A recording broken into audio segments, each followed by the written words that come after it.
હમણાં રાધનપુરની રેફરલ હોસ્પિટલમાં એક સીન જોયો. કાકાને વ્હીલચેરમાં બેહાડેલા, છોકરો લઈને આવી રહ્યો, જોડે એની મમ્મી હતા. કાકા 61 વર્ષના હતા. પગે ખૂબ બધું ડેમેજ થઈ ગયું હતું, ચાલી નતા શકતા કાકા. ડોક્ટરના રૂમમાં લઈ ગયા, ભીડ બહુ હતી, પેશન્ટ ખૂબ હતા. તો એ છોકરે ડોક્ટર સાહેબ હારે વાત કરી, પછી કાકાને મમ્મીને મૂકીને છોકરો નીકળી ગયો. હવે ડોક્ટરે ભીડના કારણે એમ કીધું કે કાકાને થોડી વાર બહાર લઈ જાઓ, હાલ એમનું કંઈ કામ નથી. એમ ડોશીમાંથી વ્હીલચેર વળે નહીં. કાકાને જ્યાં પગ રાખવાનો ઓલો દુખતો એ પગથિયું વળી ગયું પાછું. એટલે કાકાને બહુ મહા મુસીબતે બહાર કાઢ્યા. વ્હીલચેર વળતી જ નથી, લોચો થઈ ગયો. માંડ 2-4 જણાએ પકડ્યા, બધી હેલ્પ કરીને કાકાને બહાર લાયા. અને કાકાનો પિત્તો હે ને બાપુ હાથમાં આસમાને ચડી ગયેલો. છોકરાને આવતો જોઈને જે કાકાએ ગારું દીધી છે, એટલા માણસ વચ્ચે ખૂબ બધી છોકરાએ ગાળું કાઢી. આવો ને તેવો ને નલાયક ને નીચ ને મેલીને જતો રહ્યો ને કહેતો નથી ને તારી બઈથી સાયકલ વળતી નથી, કેટલું બધું કાકા બોલી. 2-4 ગાળું તો એવી બોલી કે હું તમને કહી ના શકું.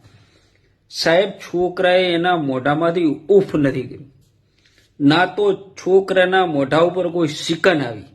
અને બાપને લઈ અને બીજા રૂમમાં જતો રહ્યો. થોડી વાર થઈ, આ બધું પત્યું એટલે છોકરો બહાર આવ્યો. અંદર બધું ચાલતું હતું.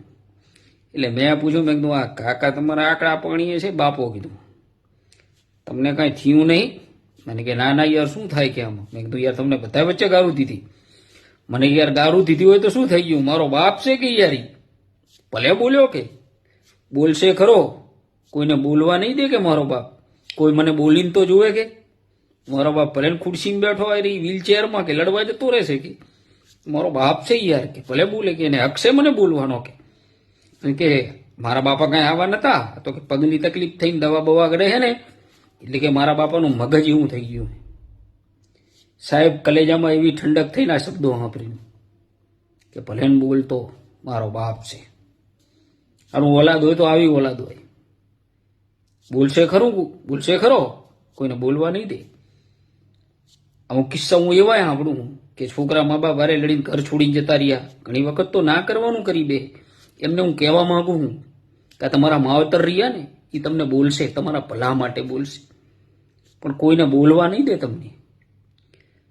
સાહેબ, એ છોકરાને જાતો જોઈને જે કલેજે ઠંડક થઈ ને તો શબ્દો આજે કોતરી ગયા કે ભલે બોલતો મારો બાપ છે, એને હક છે મને બોલવાનો, કે કોઈને બોલવા નહીં દે.